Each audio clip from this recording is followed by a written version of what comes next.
بسم الله الرحمن الرحيم. اهلا وسهلا بحضراتكم وحلقه جديده من ملعب السير لاهم الاحداث. خلونا نتكلم في البدايه عن خروج منتخب مصر من بطوله افريقيا. تعالوا نتابع مع بعض اللقطه دي.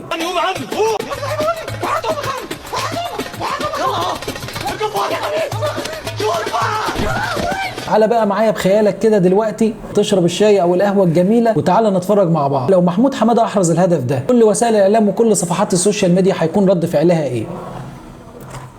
الحقيقه ليا وجهه نظر مختلفه، واعتقد ان في ناس كتير جدا هيكون لها وجهه نظر مختلفه ضدي، ولكن مهم جدا ان انا اقول بعض المعلومات اللي هتكون مهمه جدا واعتقد هتكون مقنعه لحضراتكم بالنسبه لنقطه روي فيتوريا، وهل اقالته من منتخب مصر قرار صح او قرار خاطئ. واعتقد ده اهم قرار بالنسبه للصحه الرياضيه في مصر في الفتره الحاليه. لو السوشيال ميديا بتهاجم فيتوريا بالطريقه دي، طب انتوا كنتوا فين قبل البطوله؟ دي اول نقطه. النقطه الثانيه، كان نص التعاقد كان على اساس الصعود لنهائيات كاس العالم، يقدر يبني جيل لفترات طويله تقدر ان هي تحقق بطولات وتقدر تحقق انتصارات مع المنتخب المصري. طبعا كل الاعلام المصري بلا استثناء موثق ان كله كان بيهاجم كارلوس كروش اثناء بطوله افريقيا وقبل بطوله افريقيا من هو بيلعب في بطوله كاس العرب، وطبعا الكل بلا استثناء بيهاجم فيتوريا وبيقول ان منتخبنا سيء معاه. طيب هل فعلا الكلام ده صح؟ لما نيجي نتكلم مع بعض، ومهم جدا تتابعوا المعلومات اللي احنا هنقولها. كارلوس كيروش في 20 مباراه استطاع ان هو يحرز 24 هدف واستقبل 9 اهداف، منهم 4 اهداف احرزهم في بطوله افريقيا.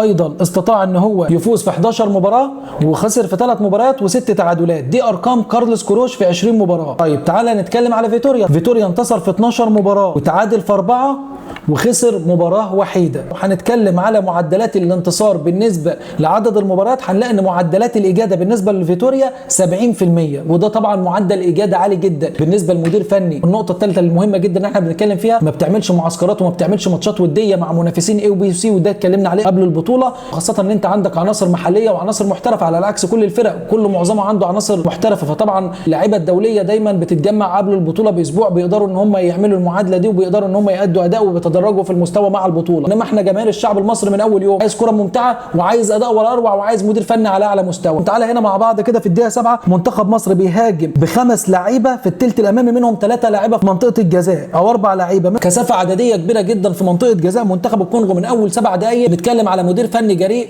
قوي في الملعب، بيقدر ان هو يقدم اداء قوي جدا هجوميا. ويمكن الحقيقه صعب جدا ان مدير فني يعمل امر زي ده في دور 16 في بطوله افريقيا وامام فريق زي الكونغو ومتعادل مع المنتخب المغربي، في حين ان الاعلام المصري ما اتكلمش ان منتخب المغرب عنده نجوم كبيره جدا، نصير مرزاوي بايرن ميونخ، بنتكلم على سفيان مرابط مانشستر يونايتد، خط وسط ملعب مانشستر يونايتد الانجليزي، حكيم زياش نادي جالاتا سراي، يوسف النصيري في اشبيليه، واللاعب بالزلزولي لاعب نادي برشلونه الاسباني. فالنهارده انت بتتكلم على فريق متميز جدا، والكونغو عملت امامه مباراه قويه جدا وتعادلوا 1-1 بصعوبه. لما النهارده بنتكلم على منتخب مصر اللي هو كان اداؤه سيء، مش الاداء اللي هو الاقوى ولكن كان بيتحسن. في البدايه كان في استهتار، وكنا ده بنشوفه من خلال اداء الدفاعات، ويمكن هنشوف بعض الاخطاء الدفاعيه دلوقتي مع بعض المنتخب مصر في مباراه موزمبيق. مش ده الاداء اللي الدفاع قدمه امام منتخب الكونغو، ودي كلها امور بسيطه جدا. لما نيجي نتكلم ايضا على مباراه غانا، بعد خروج محمد صلاح ما فيش بدقيقه دخل فيك جون، ولكن بعد كده استطعت ان انت ترجع وتتعادل وان انت تقدم مباراه قويه.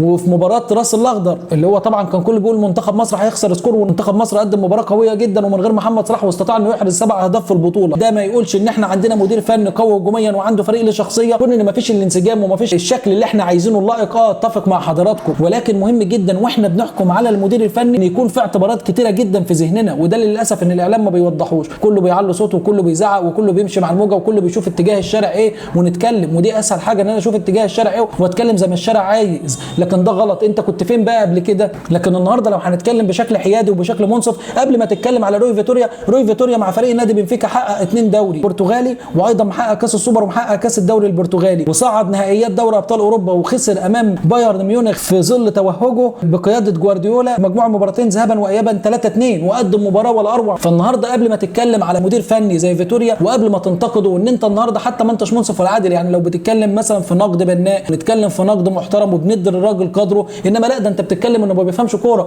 واحد الرياضيين المشاهير جدا وطبعا كلكم عارفينه وده ترند، انه بيطلع يتكلم ان الراجل ما بيفهمش حاجه في الكوره، وفي حين ان هو اصلا لا درب نادي طنطا ونادي طنطا هبط معاه، محدش بيتكلم. نادي طنطا كابتن خالد عيد لما تولى تدريبه ما كانش نجم كبير جدا بحجم اللاعب اللي احنا بنتكلم عليه واللي تولى في فريق نادي طنطا، ولكن كابتن خالد عيد قدم اداء معاهم ولا اروع، يمكن كان عقده للنادي الاهلي. فالنهارده لما نتكلم على مدير فني زي فيتوريا، لا، لازم نتكلم باحترام ولازم نتكلم بنقد يكون واقعي وعملي ويكون فعلا من وحي الواقع. انما انت النهارده بتيجي تتكلم عليه انه ما بيفهمش كوره وان وانه مالوش وانه ما بيفهمش في حاجه، لا انت منتخبك كان بيقدم افضل كره خططيا.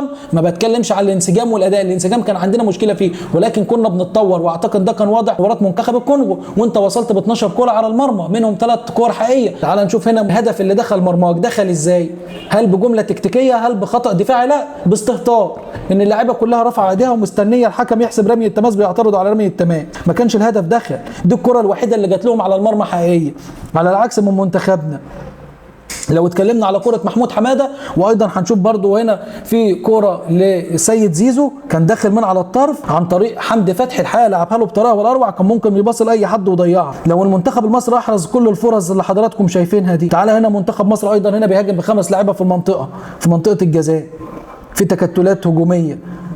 تعالى بقى نشوف اللقطه دي، وهنا منتخب كونغو بيهاجم علينا ب9 لعيبه بعد الطرد، وبيلعب عمر كمال ظهير ايسر، ويمكن اول مدير فني يلعبه ظهير ايسر، ومع ذلك بيأدي اداء والاروع، وقدر ان هو ما يدخلش فيه مرمى اهداف، وفي نفس الوقت بالعكس كمان كان بيحد من خطوره فريق منتخب الكونغو. يبقى كل ده ما بنتكلمش على مدير فني خططيا بيعرف يدير الملعب، لكن من الظلم ان انا النهارده اطلع ان انا اشوه المدير الفني واشوه المجهود اللي هو عمله ده كله في ظل غياب نجم علامه زي محمد صلاح، وارتباك كبير جدا كان بيحصل في المعسكر، ولكن قدر ان هو يسيطر عليه. كون في بعض الانتقادات انه ضعيف الشخصيه، وان في بعض اللاعيبه ياخد معاه موقف، وان التدخل السافر لاداره ليفربول، التدخل السافر لليفربول ده يهين اتحاد الكوره ويقلل من قدره، لكن ما يقللش من فيتوريا. يحتاج الانسجام ويحتاج مباريات كتير اعتقد، وخاصه انه في مباريات كاس العالم فاز في اول مباراتين. وتعالى بقى النهارده لما تيجي تتكلم عن مؤسسه كبيره جدا زي النادي الاهلي، اتحدى اي شخص موجود بالنسبه للي بيهاجموا فيتوريا او بيتكلموا على المنتخب المصري الفتره الاخيره ان هو يتكلم على ظهير ايسر. لو هنتكلم على النادي الاهلي اللي بيتكلموا ان عنده مدير فني زي كولر، وايضا مؤسسه مستقره بتعتمد على علي معلول فقط، واحد يقول لي اسم لاعب واحد ظهير ايسر النادي الاهلي يقدر يعتمد عليه في كل البطولات وكل المباريات المهمه، واولها مباراه كاس العالم للانديه. طبعا كلنا هنفكر ومش هنلاقي اجابه، وده طبيعي جدا. ليه؟ لان للاسف احنا عندنا فشل كبير جدا في المنظومه، حتى في اقوى منظومه عندنا اللي هي منظومه النادي الاهلي، للاسف انت ما عندكش لاعيبه ناشئين. في حين لو هنتكلم على الدوري الانجليزي ده، انت النهارده بتتكلم على ليفربول، عندك اللاعب كونر برادلي 19 سنه ظهير ايمن، وعامل 2 اسيست واحرز هدف في مباراه تشيلسي الانجليزي. فين انت بقى من المجموعه دي؟ لو هنتكلم على لاعب ميلي، لاعب خط وسط فريق نادي نيوكاسل 19 سنه، لو هنتكلم على لاعب اوسكار بوب مهاجم فريق نادي مانشستر سيتي 19 سنه، كل الفرق بتلعب لعيبه سن صغير وبتلعبهم. انت ما عندكش منظومه اصلا بتولد لعيبه. كارلوس كروش لما جه وتولى تدريب منتخب مصر، محمد عبد المنعم وعمر كمال واللاعب مروان داوود وفي لاعب وحسين فيصل وفي لعيبه كتير جدا هو اللي طلعها من فرق ما كناش نعرف حاجه عنها. محمد عبد المنعم بعد كده النادي الاهلي استدعاه، والنادي الاهلي كان فين قبل ما يكون محمد عبد المنعم مع كيروش؟ يبقى النهارده واضح كده ان احنا ما عندناش اصلا رؤيه كمان في النقد، يعني للاسف ما عندناش رؤيه في اداره اتحاد الكوره. والفشل الثاني هو فشل الاعلام الرياضي اللي موجود عندك والقائمين على صفحات السوشيال ميديا اللي بيوجهوا الناس وبيوجهوا الشارع بطريقه غلط، ان انت ما عندكش نقد بناء وما عندكش حياديه في النقد وانت بتتكلم، وما فيش اي وجهه نظر واقعيه بتطابق الواقع اللي احنا بنتكلم فيه. ده من خلال العناصر اللي احنا قلناها لحضراتكم. منتخب مصر انا اقدر اقول ان نجاح فيتوريا، لو سالت اي حد في الشارع قول له كده امام عاشور لو كان لعب في مباراه الكونغو كان ايه اللي حصل؟ بغض النظر عن الفرص اللي احنا ضيعناها هيقول لك احنا فعلا اتاثرنا بامام عاشور. طبعا محمد صلاح نجم كبير جدا وكل حاجه، انت بتوصل ب 12 فرصه على المرمى، فده معناه انك ما عندكش عجز. يعني دور المدير الفني ايه الاول؟ دور المدير الفني ان هو يعمل لك خطه ويعمل لك تشكيل يقدر يوصلك على المرمى بشكل جيد جدا، والدفاع يكون جيد، وايضا خط منطقه وسط الملعب بتأدي دورها ان هي بتوصل كره للهجوم، وايضا بتعرف تقطع الكره قبل ما توصل لخط الدفاع. انت النهارده كان عندك بعض المشاكل في الدفاع، ولكن كان في تحسن، كان في استهتار في البدايه، وبعد كده كان في طبعا نتيجه الضغوط كان في بعض الخلل، ولكن ابتدى في مباراه الكونغو كان ادائنا كان جيد. يمكن لو سالت اي حد لكل جماهير الكره المصريه هيقول لك منتخب مصر ما كانش بيدافع، وفي نفس الوقت ما كانش هيقول لك ان كان دفاعنا سيء في المباراه دي. يعني في نفس كله عارف ان مصر كانت بتهاجم، والكل عارف ان دفاعنا ما كانش سيء، بل بالعكس احنا ضيعنا فرص. كره زيزو اللي وضحناها لحضراتكم، وايضا كره اللاعب محمود حماده كانت تفرق بشكل كبير جدا. يبقى النهارده من العدل واحنا بنتكلم على فيتوريا، لا انت كده كده مش هتغير المنظومه، والاعلام ده هيفضل موجود وهيفضل يهاجم. يبقى فيتوريا يجدد ويكمل، وفي نفس الوقت نحاسبه على الصعود لكاس العالم، وفي نفس الوقت وهو بيكمل لا ممكن مثلا بقى نغير في التشكيل الاداري اللي معاه، ممكن نبتدي ان احنا ننتقده ان احنا مثلا في بعض الامور من خلال برضه ان يتعمل لجان من اتحاد الكوره فنيه يكون فيها ناس على خبرات عاليه جدا. هو ده اللي انا اقدر اتكلم فيه، ان احنا ازاي نقدر نساعد المنظومه ان هي تنجح. لكن خلينا بشكل واقعي وعملي، هات مدير فني مصري وهات مش عارف ايه، لا المنظومه اصلا بايظه. فكون ان فيتوريا قدر ان هو يحقق الاستقرار شويه وابتدت الامور تتحسن، لا يبقى لازم نحافظ على ده ولازم نكمل. بس الفكره كلها واحنا بنكمل نعالج الاخطاء. كروش ايضا هاجموه، كل الاعلام هاجمه لما استبعد محمد مجدي قفشه وكان بيلعب بمروان حمدي، واستبعد محمد شريف ما كانش بيلعبوا معاه في مبارياته. مع ذلك كروش النهارده الكل بيقول لك ده كروش ده كان متميز. طب انتوا كنتوا فين لما كان بيتهاجم ولما كان الليزر بيبقى موجه في وجه اللعيبه بتاعتنا، وكان كل بيقول لك لا اصل الاداء سيء، واصل مش عارف منتخب السنغال اللي هو الافضل، في حين ان منتخب السنغال كان عنده مدير فني مستقر بشكل اداري وبشكل فني على مدار 5 سنين او 7 سنين، وايضا كان عنده لعيبه كلها محترفه، في حين الراجل ده لسه مجمع فرقه. ليه ما بنتكلمش بالشكل المنصف والحيادي ده؟ لان للاسف عندنا فشل اعلامي حتى كمان في النقد، عندنا فشل اعلامي في التقييم، نشوف الشارع اتجاهاته ايه وبنوجه الناس حسب هواهم، لكن ما بنتكلمش حتى لو راينا ده مش هيعجب مفيش مشكله، بس مهم جدا ان احنا نوضحه. مش شرط ان انا اتفق مع الناس في كل وجهات النظر، لازم في بعض الامور نتكلم فيها بمنتهى الصدق وبمنتهى الحياديه، لكن مش على حساب ان انا بدمر الكره المصريه. طب النهارده انتقد النادي الاهلي، انتقد ان انت ما عندكش ظهير ايمن النهارده بعد محمد هاني،